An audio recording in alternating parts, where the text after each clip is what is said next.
Welcome back to Unpack My Bags.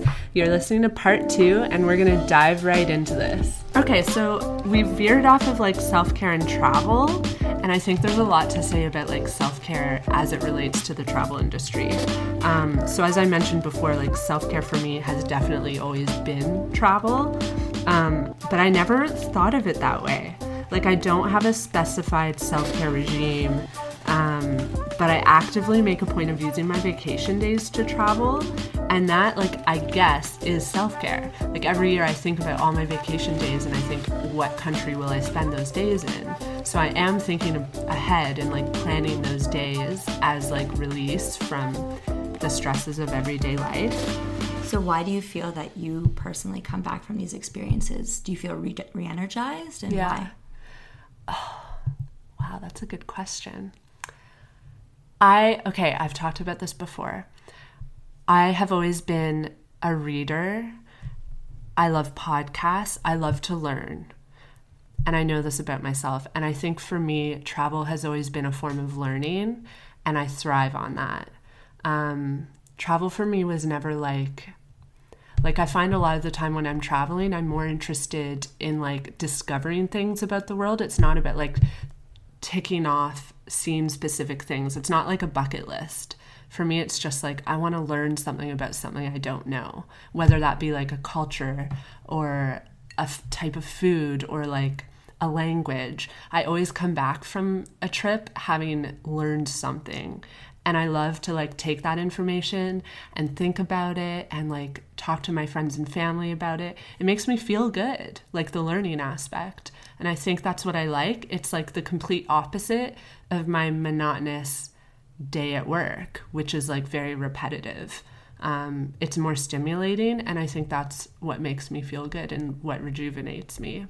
Yeah, I totally agree. And I think what I hear you saying is potentially how much you enjoy the opportunity just to be present, tasting the food and having the conversation and not thinking about anything else other than what's happening in the moment, and enjoying that and really taking it in contrast to the automated life that we live here, the routine of, updating that website content or fixing that broken link that's or doing your laundry. And I feel that sometimes we reach a cap in our day-to-day life that allows us to be creative or allows us to learn, and I would agree with you that one of my favorite things is being able to just go and be present and learn and absorb and taste and feel and smell and see without thinking about my laundry list or the grocery list or the things I have to finish by the end of the week.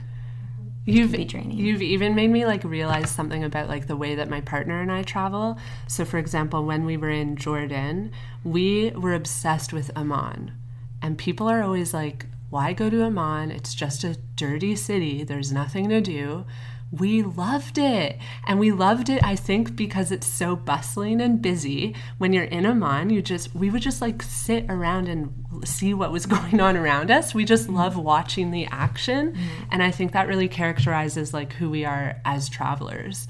Like we're less interested nowadays in like going, like seeing Petra was amazing, but for us, like sitting in a crowded restaurant in Amman was just as interesting.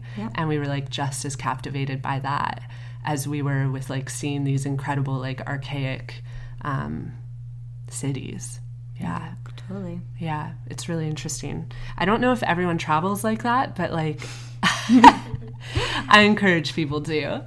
Yeah, I'd say the same chill. About Bangkok. It's one of those places. It was the first place I landed on my 3-4 month trip through Southeast Asia, and I got off the plane and it was sensory overload, and I couldn't think of anything else but the present moment. And although that sounds super stressful, it was a different type of stress that my body welcomed, kind of just like, all right, here and now, like let's get through this and let's enjoy it. And it's really different than, but that also kind of brings us to maybe the topic of like, what is wellness travel? There is like this whole particular genre of wellness travel and wellness retreats, when wellness could mean something so different to everybody. Wellness could mean going to a yoga retreat center in the middle of the jungle and eating fruit peels for a week and not talking to anybody. Yeah. But it could also mean cycling across France, you know, and with barely any breaks. Like that could mean that, you know, wellness is different for everybody. So it really just depends. You just need to find your own personal brand of what makes you feel good. Yeah. That's such a good point. And on that note, I've mentioned this before. I have never been to like a yoga retreat or anything like that. I've never done like a wellness trip. And I've been thinking lately that I want to, because I want to see how I react to it. It's kind of like I want to write an article about it, like just go as someone who's like never done yoga, doesn't understand yoga, like I know nothing about it. And sometimes I think it'd be really funny for me to just like sign up for one of these wellness trips and observe, and like maybe I'll come back in love with yoga, and like I'll never travel any other way. Who knows? Potentially. So yeah, I think like we've definitely agreed that self-care is valid, like as a concept, but it can definitely be construed as subjective. So here are a couple issues that I see with travel being labeled like specifically as self-care, and we've touched on a few of these a little bit already. The main thing is it's highly privileged. Travel is expensive. There are many people who just don't have that disposable income that's required to travel. And so it makes it like this elitist form of self-care in a way. So one thing I've been thinking about recently is maybe one solution is to not always view travel as these extravagant international trips. Like I think sometimes I need to go on a day trip to Hamilton. The city is like an hour away from Toronto. It's beautiful. That is still travel. So even spending a day like as a tourist in your own city could be travel. And that was something that stood out to me about Origin, because like seeing that you offer a camping trip to Northern Ontario, like 2 hours away from Toronto, is so unique. And it really taps into this idea that like travel, especially travel as self-care, doesn't need to be this like extravagant elitist trip. It can be as simple as like a short weekend camping trip. Totally. And, you know, I preach this idea of getting out into nature a lot, because I do really feel that it does have healing qualities, just getting back to the earth and being simple and disconnecting. But what's funny, Canada, for example, and Ontario are, you know, renowned as some of the best places on the earth to get in touch with nature. But if you're a city-dwelling millennial woman, it is so hard to find green space. And if you don't have a car, if you don't have the expensive gear to kind of camp, if you don't have the friends who want to go, if you didn't know that you have to book a campsite 6 months in advance in order to actually get something, then you're kind of shit out of luck. And it's and the barrier to entry to actually experience Canadian nature is really high, and it's really expensive. So one of my initiatives is that I started these all-babe wilderness trips just to bring women together who really wanted to experience the outdoors and the Canadian outdoors and what a Canadian summer really is. Provide the transport to do it, you know, tent share if ever, you know, because there's only a limited amount of tents allowed on a site, and, you know, do the fun campfires and s'mores and canoeing, and just give people the access to do these fun things that, you know, Canada is so renowned for. So that is one of the ways that I'm trying to make my experiences more accessible and more digestible to a larger group of people. Totally. So I've tried to also even make it more accessible and connect women with a community through day trips. So I've actually just started to launch. So the first one's going to be in April, actually a brunch and beach cleanup. Ooh. So we're gonna meet at, you know, various beaches in the city throughout the summer. Kind of grab some brunch, kind of buy your own brunch, whatever. If you want to just have a coffee, just again make it as accessible as possible, and then let's all kind of go to the nearest beach and have some fun, clean up some garbage, have some good conversation, and cool. That's super cool. Thanks. I'll probably come on one of those. You should definitely.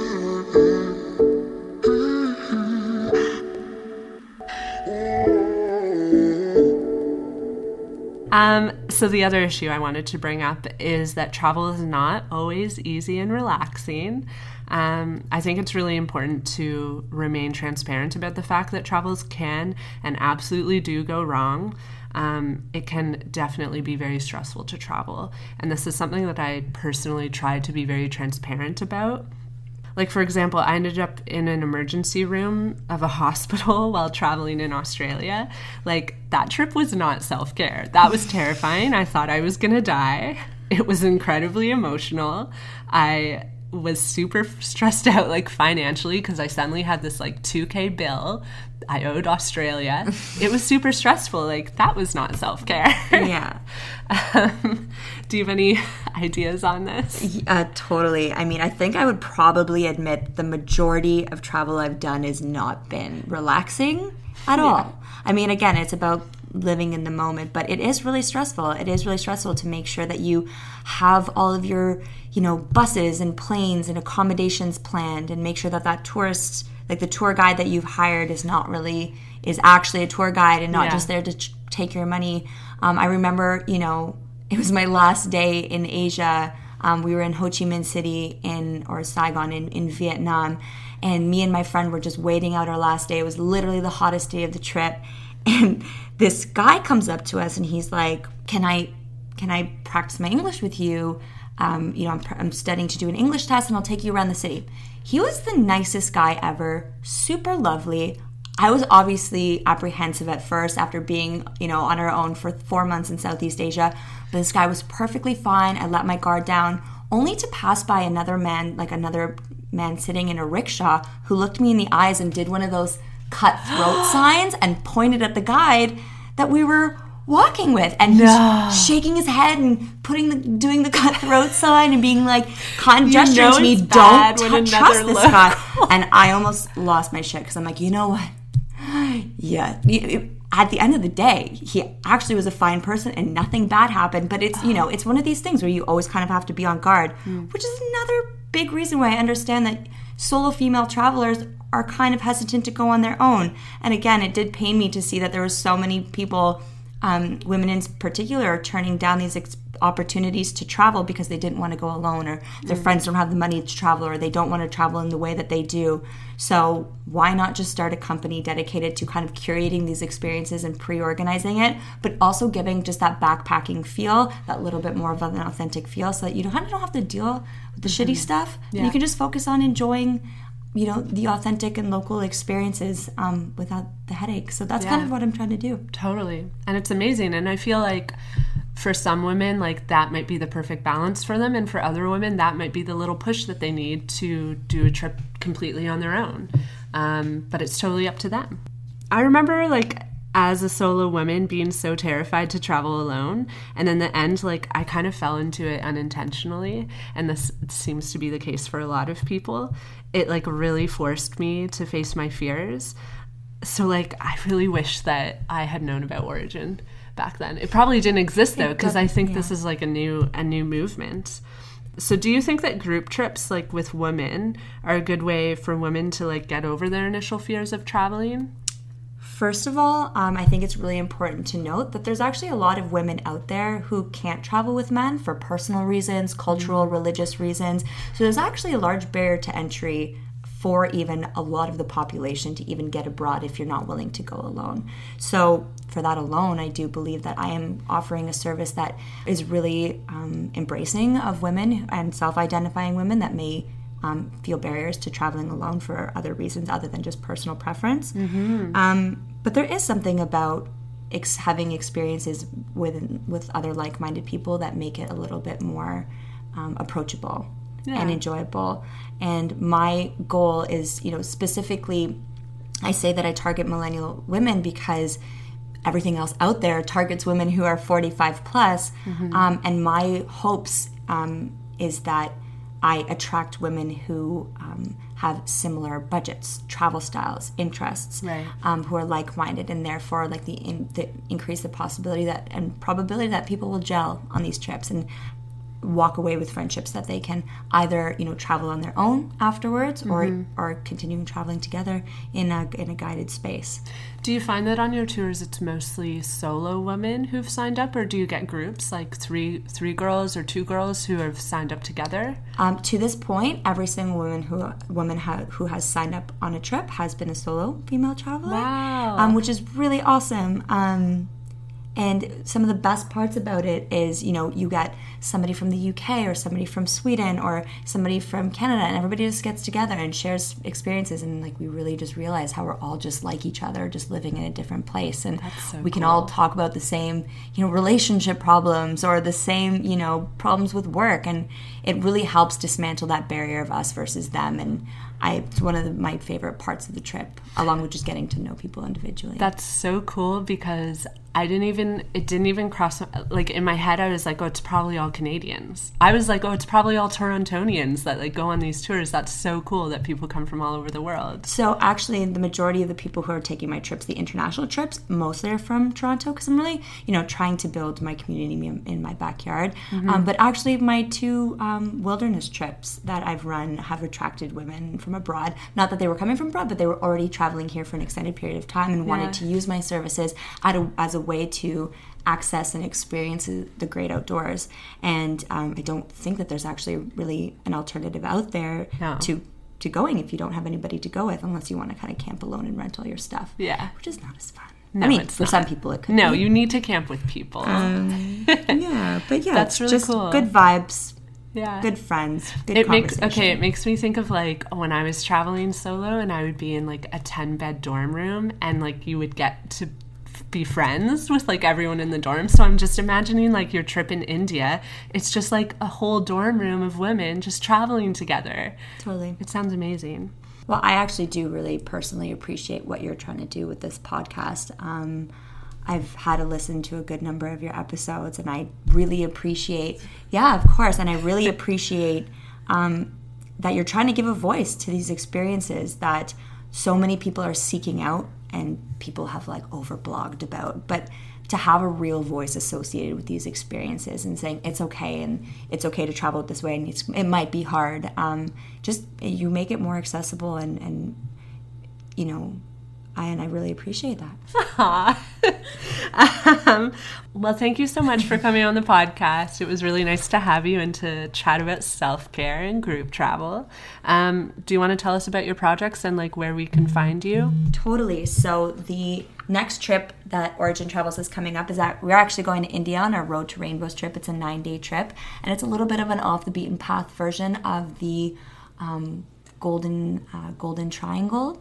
So we're doing some cool stuff, and then so that's coming up in the next 2 weeks. So if you decide that you feel like you want to just jump out of here right now, feel free to come with us. Yes. And then we have a really, really cool trip coming up after in May, and it's after generally the university exam season, where we've actually partnered up with a women's swim and surfwear brand from Montreal called Idon Surf.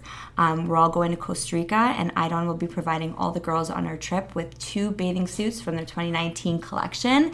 And they're also going to bring along a friend with a really good camera, aka a photographer. But I like to say it this way because it's more, the purpose is more so to allow us to just kind of experience the trip without our cameras and phones in our hands, and really just have somebody else document for us, and then somebody else can just send you the photos when the trip is done, and you'll probably look like a rock star. That's amazing. You don't have to worry about, you know, taking a million shots and getting it right. And they're a pretty body positive company, aren't they? Exactly. Yeah, they're all about feeling good in what you wear and like the durability and longevity. I actually have a couple of bathing suits from them that I've had for years. So I was so excited to partner with them.